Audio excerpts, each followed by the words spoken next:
Traz o plantão, porque a gente vai ao vivo para Deletran, Delegacia de Delitos de Trânsito, porque o Rafael Medeiros vai conversar ao vivo com um delegado que investiga, não sei se eu posso chamar de acidente, o que aconteceu lá no Pedra 90. Tem as imagens do circuito de segurança, tem as imagens, pode encher a tela, porque um motorista avançou sobre pessoas que estavam em uma praça. Rafa, esse motorista se apresentou à polícia, é isso?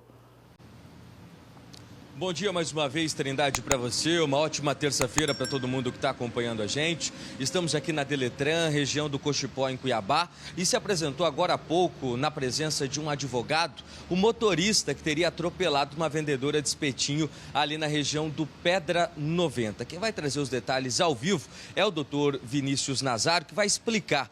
Primeiro, doutor, a pergunta que todo mundo quer saber. Esse motorista, ele está preso? Se não está, qual que é o motivo? Queria que o senhor esclarecesse. Bom dia para o senhor. Bom dia, Rafael. Bom dia, Trindade. O motorista não está preso, né?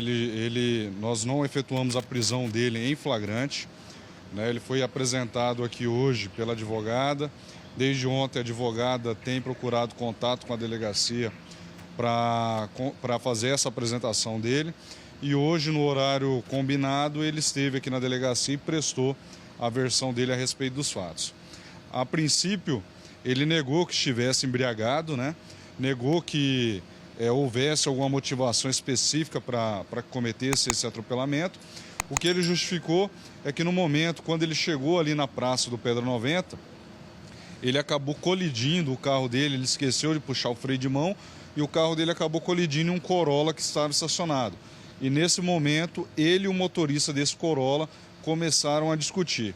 E no calor da discussão, ele, para evitar que houvesse alguma coisa a mais ali, ele resolveu sair do local e quando ele foi sair, pelo veículo ser automático, ele acabou confundindo o freio com o acelerador e teria arrancado bruscamente ali em marcha ré. E nesse momento, ele, segundo ele, não teria visto o momento exato que ele atingiu a vítima. Ele só viu que na hora que ele estava manobrando, algumas pessoas teriam começado a xingar ele e partido em direção a ele com pedras na mão. E aí foi quando ele alega que resolveu fugir do local para evitar que fosse agredido e teria abandonado o veículo ali atrás de um posto de combustível ali no Pedra 90. E posteriormente ele disse que foi para a casa da filha, depois ficou na casa da mãe e depois de fazer contato com a advogada, permaneceu no local de trabalho dele até a apresentação dele aqui hoje na delegacia. Doutor, mas ele fala que acabou errando ali na marcha do carro, mas o carro não era dele, ele era habilitado, ele emprestou esse carro de alguém? Não, o carro era dele. Segundo ele, ele tinha um outro veículo Astra, que ele trocou, fez um negócio naquele mesmo dia e acabou pegando aquele Corolla, aquele Vectra. E como o Vectra seria automático, ele não estaria tão habituado a fazer ali o uso daquele veículo. E por isso ele teria feito a confusão com os pedais ali de freio e acelerador. Doutor, o motorista alegou que procurou a família, teria ajudado a família de alguma forma. O que ele disse aí para a polícia em relação a isso? Ele disse que no dia seguinte, após o acidente, ele pediu para algum amigo dele descobrir quem que era a vítima, acabaram identificando, ele fez contato e aí ele acabou transferindo R$ 2.115, uma quantia em dinheiro aproximadamente aí nesse valor, para poder ajudar a custear alguns exames médicos e o pagamento de algumas contas que a família precisava efetuar e que não teria conseguido arrecadar o recurso necessário porque naquele dia eles ficaram prejudicados ali de trabalhar em razão do acidente. Doutor, esse motorista, ele era habilitado e ele já tem antecedentes criminais? A polícia sabe dizer isso? Ele já é habilitado. Nós encontramos apenas um boletim de ocorrência contra ele, boletim de ocorrência registrado no ano de 2021, nada relacionado a acidente de trânsito. Doutor, agora só para esclarecer quem está em casa, qual que é o próximo passo daqui para frente? O motorista foi ouvido, o senhor já explicou que ele já foi solto, como que a polícia vai seguir os trabalhos? Qual que é o próximo passo daqui para frente? Olha, nós vamos encerrar esse inquérito policial no prazo de 30 dias.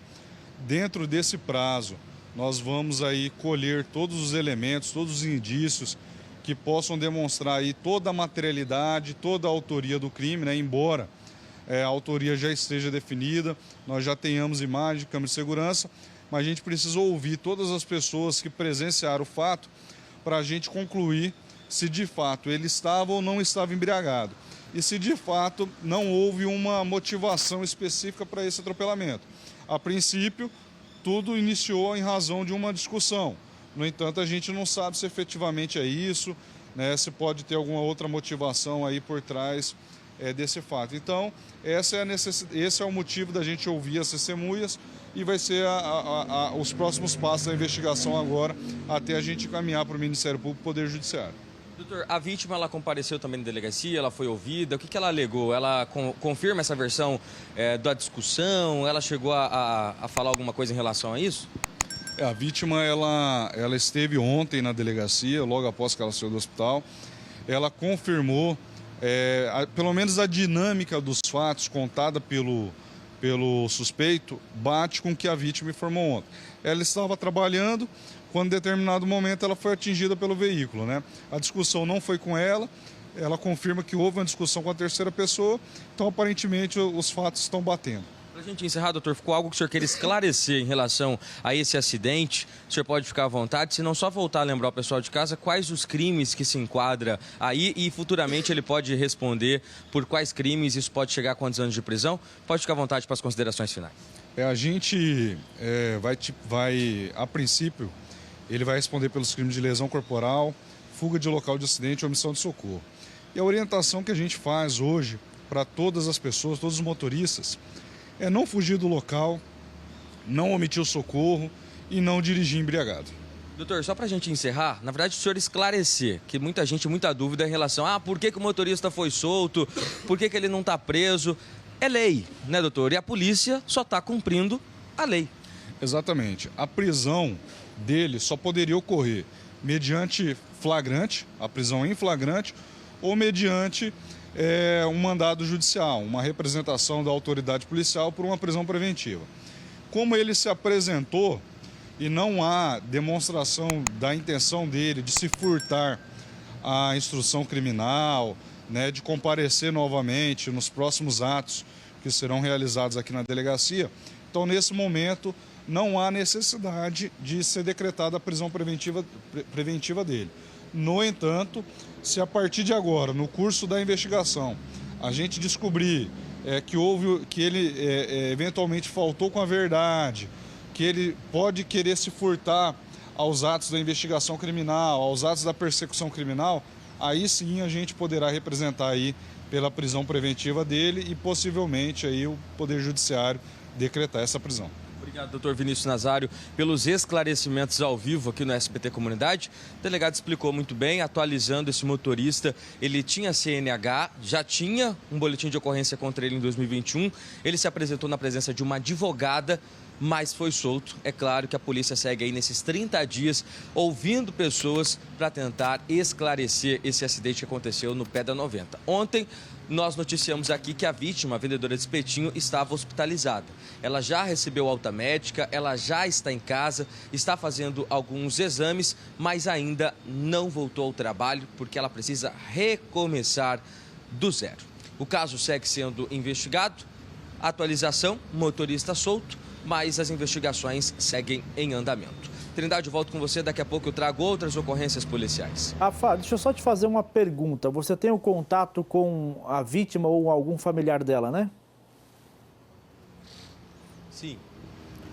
Por que eu fiz essa pergunta para o Rafael Medeiros? O Rafa que está aqui no telão, vou pedir até para manter as imagens no ar. Porque um dos nossos telespectadores, estou só aguardando aqui, Rafa, se ele autoriza que eu divulgue o nome dele ou não. Mas ele está se comprometendo em doar os equipamentos, a churrasqueira e os equipamentos, para que ela volte a trabalhar. Então, quero agradecer de coração o carinho do nosso telespectador, da nossa audiência. Se ele autorizar, eu digo aqui o nome e agradeço. Tem gente que gosta de ficar no anonimato e a gente respeita. O mais importante é ajudar o próximo. O Rafa tem o contato da família, vai ligar para ela, vai pedir autorização para que a gente repasse o contato para esse telespectador, que é uma pessoa de confiança e conhecida de todos nós, que vai fazer a doação da churrasqueira e dos equipamentos que ela precisar para voltar a trabalhar o mais rápido possível. Esse valor que foi repassado pelo suspeito à vítima é um valor significativo, mas que não cobre as despesas desse período, com o médico, com o tratamento e com a falta do dinheiro do movimento com a venda de espetinhos para manter a casa. Né? Eu fico aqui na torcida, Rafa, para que isso seja verdade, que tudo não tenha passado de um acidente, e se foi de fato apenas um acidente, é bem menos grave do que uma tentativa de agressão, de violência ou até de homicídio. Né? As investigações levam a crer que foi de fato um acidente e a gente fica na torcida. Agora, o que precisa ficar claro é se o acidente não foi causado também pelo consumo de álcool. O Rafa daqui a pouco conversa com a família, pede autorização e a gente repassa o contato para a nossa audiência que vai fazer a doação dos equipamentos de trabalho para essa trabalhadora que foi infelizmente vítima desta fatalidade lá no Pedra 90. Estou tratando aqui como fatalidade porque a investigação da DHPP, que é uma delegacia extremamente competente, com delegados extremamente competentes, leva para um rumo de um acidente. Mas se a investigação mostrar um outro ponto, a gente muda o verbo aqui ao tratar desse assunto. Existia a suspeita de embriaguez, existia a suspeita de um desentendimento com a vítima.